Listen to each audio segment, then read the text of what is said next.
আরে যে দোয়ানদারি বুঝাই দিয়ে এলাম ঠিকঠাক মতো করেননি, আল্লাহ না জানে। কি রে বাবা, সত্যি 5 দিনে কটে দোয়ানদারি করছ? কাস্টমার আগলের মতি গতি বুঝা যায় না। এই 5 দিনে 7,300 টাকা বেচি ধরেন।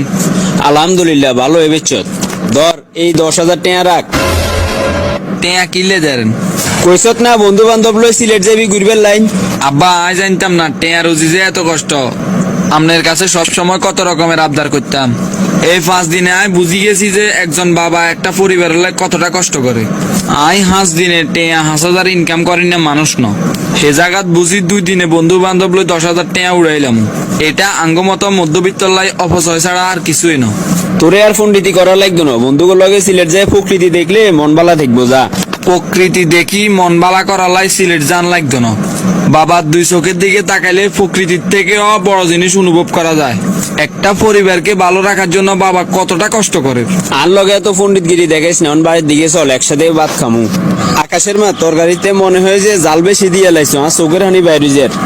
কই না তো, মরিচ তো আগের মতনই দিছি, তোর কাছে এত জাল লাগের কি ইল্লে?